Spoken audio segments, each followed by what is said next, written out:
Assalamualaikum warahmatullahi wabarakatuh. Kita kembali ke episod podcast yang seterusnya, iaitu bersama saya Farisha, dan juga speaker kita hari ini iaitu Cik Nabila, merupakan salah seorang peguam lah di SU Law Firm.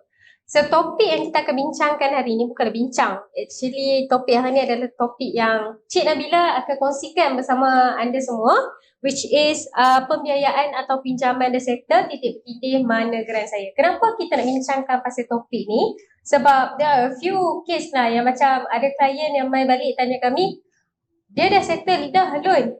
Dulu dia pernah beli rumah, dah settle loan, tapi tertanya, mana geran dia? Kenapa dia tak dapat lagi geran ni? So geran ni sebenarnya ada kat siapa? So itulah sebenarnya jawapan yang kita nak hari ni.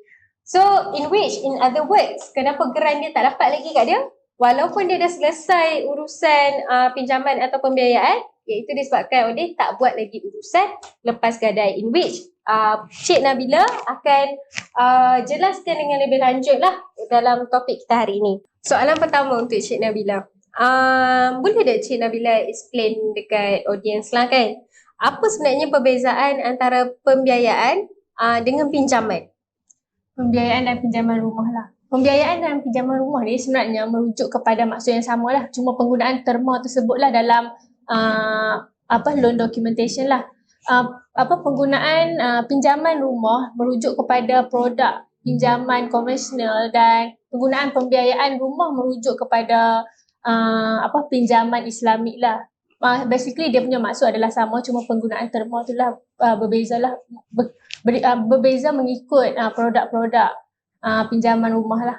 Tapi in other words, dia masih lagi merujuk kepada perkara yang sama lah. Dia merujuk pada perkara yang kalau kalau sebagai seorang, kalau saya layman kan, saya panggil tu loan rumah lah basically. Tapi kalau as a peguam, kita panggil as pembiayaan ataupun pinjaman. Untuk dokumentasi lah. Okay, faham? Kemudian kan, saya tertanya jugalah kan, kalau kenapa kita kena buat urusan lepas gadai tu? Kenapa? Apa pentingnya kita nak dapat geran?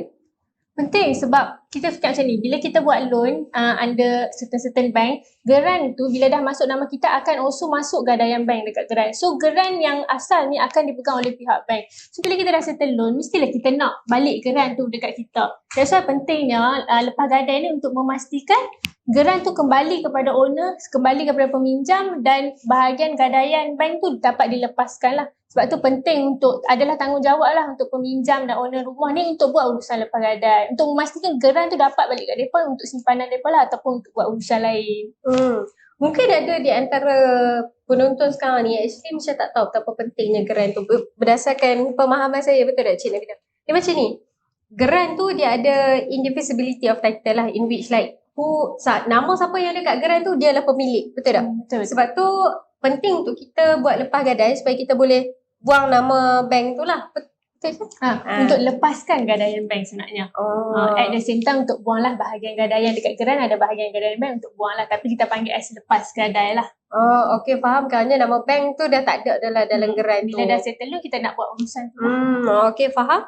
Jadi sebagai seorang peminjam kan, katakanlah dia dah habis bayar tu apa semua, so what is the first step yang peminjam ni supposed untuk buat? Adakah dia kena pergi dekat lawyer terus ke, ataupun dia kena pergi bank dulu ke macam mana? Bila dia ada dua perkara lah. First, sama ada dia dapat surat, bila dia dah settle loan, dia akan dapat surat daripada pihak bank, ataupun dia pergi ke bank sendiri untuk dapatkan surat settlement lah once loan dah betul-betul settle. So bila dah settle loan, bank mungkin akan advise bank akan advise untuk buat urusan lepas gadai, tapi bank akan advise juga sama ada untuk guna panel lawyer bank, ataupun boleh lantik peguam pilihan sendirilah. Setakat ni saya rasa kebanyakan bank tak ada memaksa untuk guna panel bank. So peminjam sendirilah boleh lantik peguam-peguam pilihan mereka lah untuk buat urusan lepas gadai. Tapi kalau nak guna panel bank pun boleh, tak ada masalah. Just inform bank, kata memang nak guna panel bank, bank akan carikan lah panel-panel diorang untuk buat urusan lepas gadai tersebut. Okay, jadi kerana doesn't matter lah panel bank ataupun tidak, as long as you have a lawyer untuk buat urusan lepas gadai ni, dan macam tu lah kisah dia. Okay, kerana loan letter of settlement tu adalah letter apa? Surat apa? Surat yang menyatakan kata loan dah settle lah.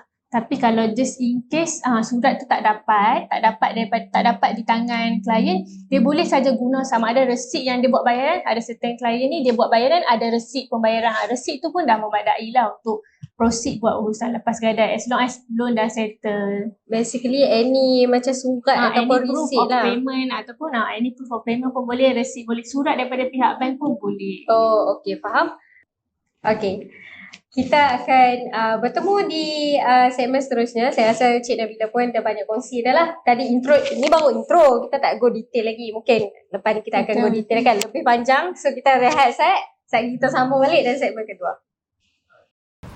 Hi, I'm Abid Rahman, Senior Partner at SZ Law Firm and Head of Litigation, specializing in the employment law, banking law, Sharia law, judicial review, insurance and related claims, and medical negligence.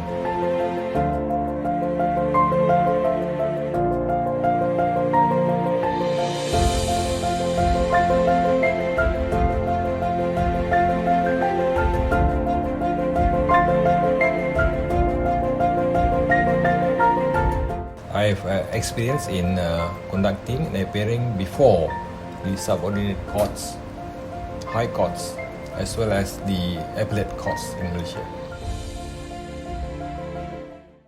Kita kembali ke segmen yang seterusnya. So tadi Cik Nabila ada explain lah kenapa kita kena buat urusan lepas gadai. Cik Nabila explain pasal kita kena buang hak bank atas geran lah dan sebagainya kan. Boleh tak?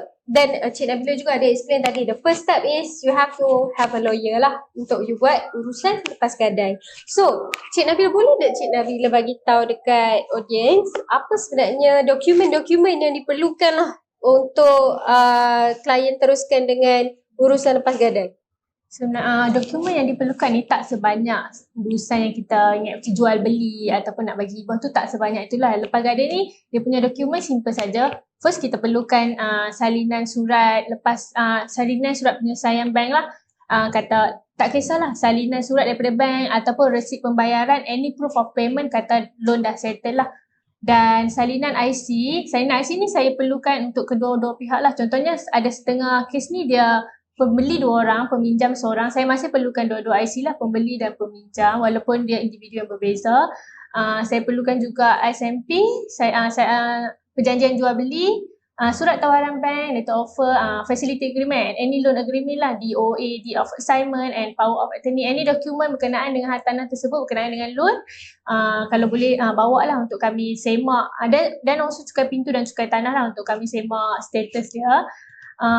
Jangan risau kalau just in case memang tak ada simpan dokumen. Maksudnya loan dah settle lama tapi tak pernah buat lagi urusan lepas gadai, tak pernah buat sekarang baru terfikir nak buat dan cari-cari dokumen tak jumpa. Jangan risau. Kita just bagi tahu lawyer yang tuan puan nak lantik lah. Dia bagi tahu kata dokumen tak ada dan mereka akan bagi tahu lah proses seterusnya untuk apa yang patut buat lah bila dokumen tak ada. Adakah macam bila ada klien yang mengalami masalah dokumen hilang, dokumen tercicir, adakah tu akan merumitkan proses lepas gadai tersebut? Dia bukan tak akan merumitkan tapi dia akan memanjangkan proses lah. Sebab bila klien ni tak ada dokumen-dokumen, kita boleh minta dengan bank lah. Cuma jadi masalah bila isu hartanah tak ada geran. Bila hartanah tak ada geran, maksudnya hartanah yang di bawah nama pemaju lagi. Kita panggil without title lah. Bila hartanah macam ni, bila peminjam dah settle loan, kita perlukan dokumen-dokumen dia untuk dokumen-dokumen seperti SMP, DOA dan sebagainya untuk kita prepare dokumen lah. So bila tak ada, dia akan ambil masa yang lama sebab kita kena request dokumen daripada pihak bank lah, ataupun kita boleh juga request dokumen daripada lawyer yang buat urusan sebelum ni lah. Tapi dia tak adalah merumitkan 100% sebab as long as klien dah settle loan tak ada masalah lah. Benda tu just kita kena cari balik lah dokumen dekat mana. So basically tapi in my opinion penting jugalah untuk sebagai kalau sebagai peminjam lepas kita dah settle urusan yang jual beli tadi tu, kita dah dapat dokumen loan daripada peguam, kita simpan dokumen-dokumen tu baik-baik sebab nanti kita akan gunakan dokumen tu di kemudian hari seperti urusan untuk lepas gadai, in which lawyer kalau boleh kita nak minta lah dokumen-dokumen macam tu, betul? Betul. Sebab kita nak memudahkan urusan, satu. Kedua, kita tak nak urusan ni jadi panjang. Kalau boleh, lebih cepat kita settlekan, lebih cepat lah tuan dan puan dapat grant masing-masing lah. Okay. Sekarang ni kan soalan seterusnya, ada juga certain yang klien yang datang kan, dia cakap, okay, saya dah lepas bayar dah, habis dah loan apa semua. Lepas tu dokumen memang dah ada kat saya. Boleh ke kalau dia buat sendiri tanpa hire peguam? Jawapan dia tak boleh. Kena hire juga peguam sebab sekarang bank dah most bank dah reluctant lah untuk lepaskan geran kepada peminjam-peminjam kerana atas beberapa sebab lah. Salah satunya kadang-kadang bila bank dah return geran kepada owner untuk buat lepas gadai, owner tak buat lepas gadai sampailah bertahun-tahun dan benda tu akan lead kepada ada masalah ialah kemungkinan untuk kehilangan dokumen. Contoh bila hilang geran, nak buat balik semula geran tu mengambil masa yang sangat lama lah dan akan kos yang akan bertambah lah. That's why lah bank tak encourage lah, bank tak bagi untuk lepas geran. Bank memang akan advise klien untuk lantik peguam lah, sama ada peguam pilihan sendiri atau peguam panel bank lah. Dan juga satu lagi saya rasa masalah yang paling susah lah akan hadapi kalau bank release geran kepada owner adalah bila ada masalah kematian owner. So bila tak tahu kematian owner sebelum buat urusan lepas gadai lah. So bila tak tahu kat mana geran, jadi susah untuk waris-waris untuk buat urusan lepas gadai lah selepas itu. That's why lah pentingnya bank akan advise untuk lantik peguam untuk buat urusan lepas gadai. Jadi rumusan dia adalah kod mana pun kena lantik lawyer. Sebab bank sekarang ni tak allow lah, tak benarkan untuk buat urusan lepas gadai sendiri without hire a lawyer. So and dokumen-dokumen tadi again perlu saya stresskan in which dokumen-dokumen loan tadi perlulah untuk kita simpan untuk urusan lepas gadai. So saya rasa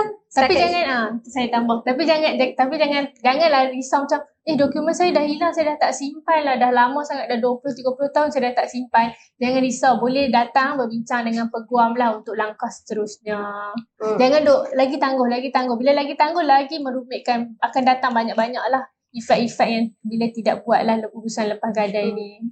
Okey, saya rasa banyak juga yang Cik Nabila kongsi tadi. Kita akan sambung dalam segmen ketiga untuk soalan yang seterusnya.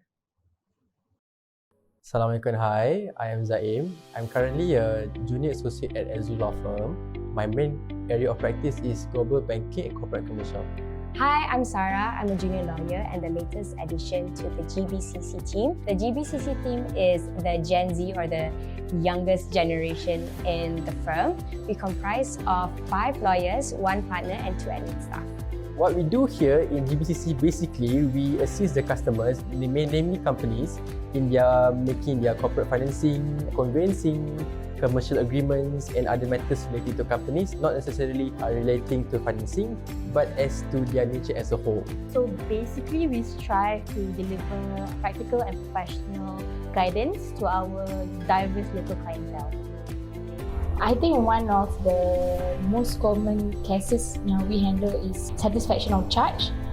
This is a situation where the company fully repays their loan to the bank, or maybe the property are free from the charge, and then this satisfaction is related to ROC so that the assets or property which are free from the restriction can be updated in the system. Our clients are basically corporates, companies. We also becoming the partnership for several banks and have been one of the trusted teams in handling corporate matters since 2 years back, being our establishing years. Okay, kita kembali lagi ke segmen yang ketiga.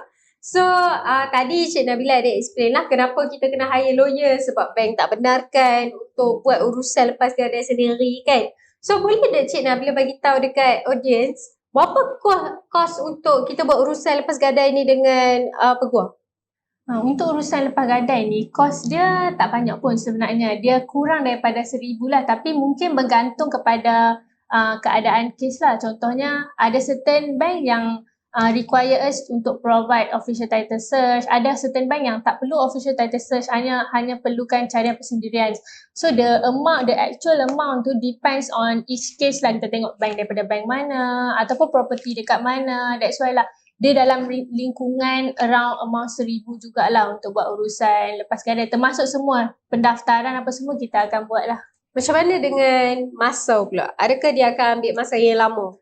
Tak lama. Sebenarnya nak buat urusan lepas gadai ni paling cepat boleh dapat sebulan setengah macam tu ataupun boleh ke 2 bulan lah. Sebab apa? Depends kepada bank lah. Bila kita hantar dokumen kepada bank, depends kepada bank untuk berapa masa tempoh mereka untuk sign dokumen dan return balik kepada kita, atau berapa lama lah untuk mereka proses dokumen tersebut tu, depends kepada bank dan also depends kepada pejabat tanah lah. Bila kita masuk register di pejabat tanah, register lepas gadai di pejabat tanah, berapa tempoh masa untuk diorang tu yang akan menentukanlah berapa lama kes tu. Bila kita masuk register, registration dah masuk, tapi untuk nak geran siap tu lah mungkin akan ambil masa sikit lah. Tapi ada certain keadaan geran boleh dapat dalam masa 2 minggu dah boleh dapat. So kita boleh proses skipping kepada klien lah. That's why dia punya saya rasa paling cepat boleh dapat sebulan setengah. Dalam lingkungan sebulan setengah ke 2 bulan jugalah dia punya tempoh untuk penyediaan.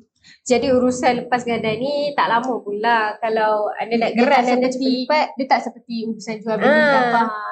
So kalau nak geran anda cepat-cepat, kenalah buat cepat-cepat urusan lepas gadai.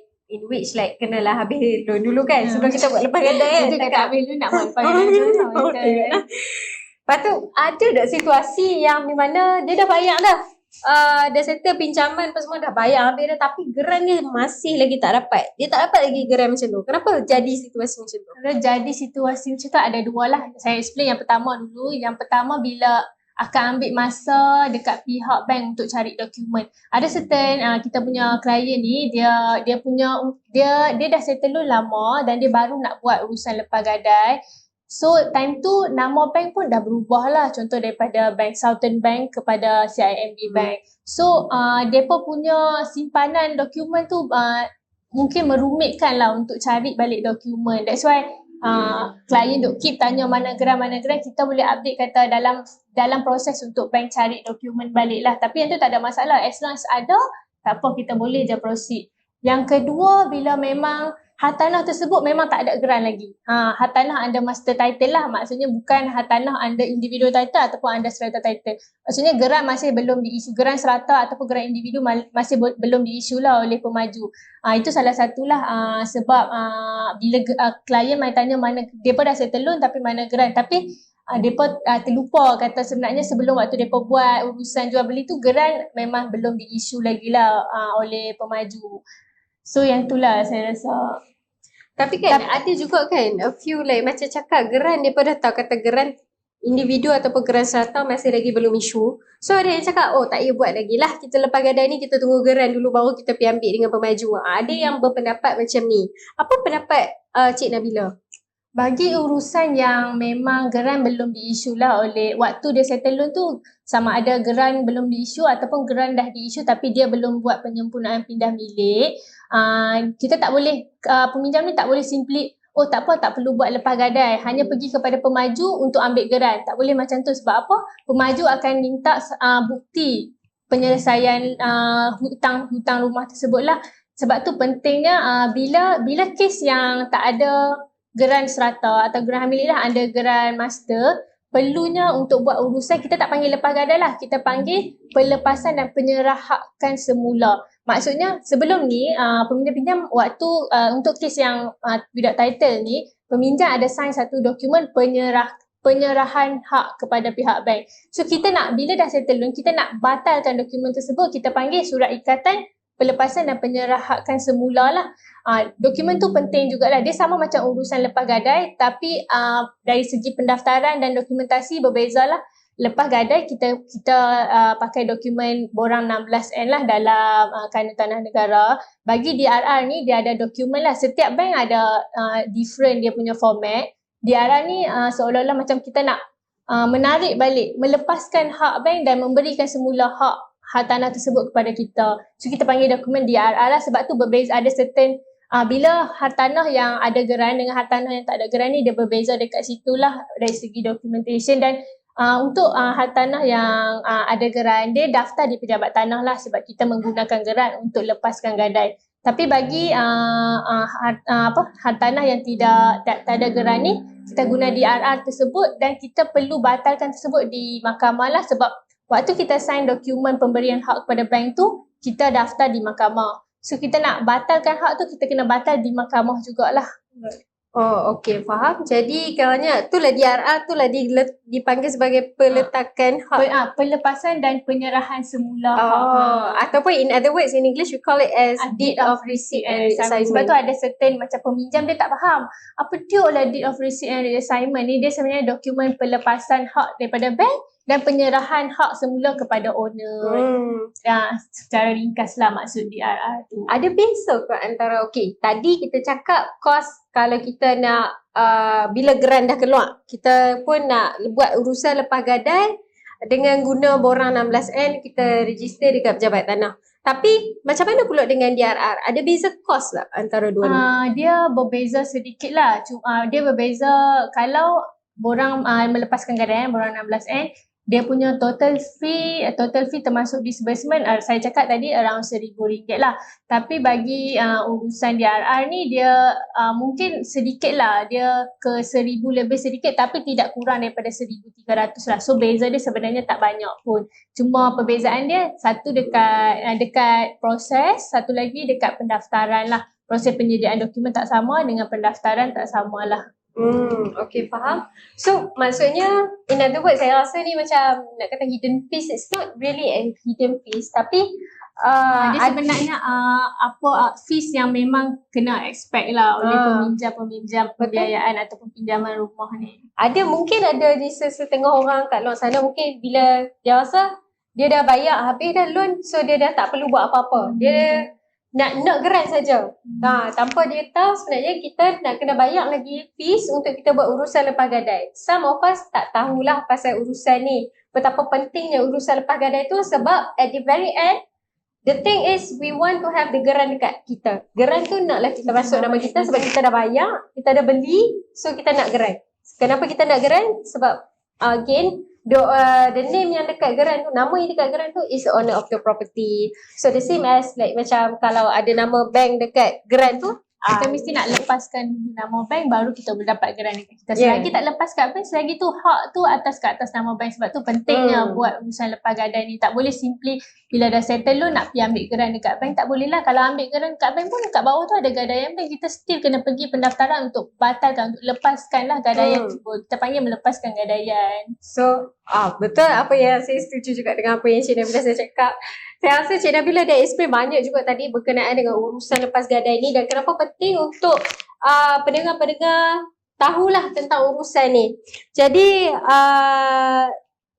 kita akan teruskan dengan episod seterusnya lepas ni dengan topik-topik yang lebih menarik. Tapi sebelum tu anda boleh klik subscribe untuk anda tahu dengan lebih lanjut berkenaan dengan update-update kami lah selepas ini, ataupun anda boleh follow kami di social media kami, Instagram, IG dan TikTok. Jangan lupa check kami punya konten-konten terbaru dan kita akan berjumpa lagi di episod akan datang. Assalamualaikum warahmatullahi wabarakatuh. Terima kasih.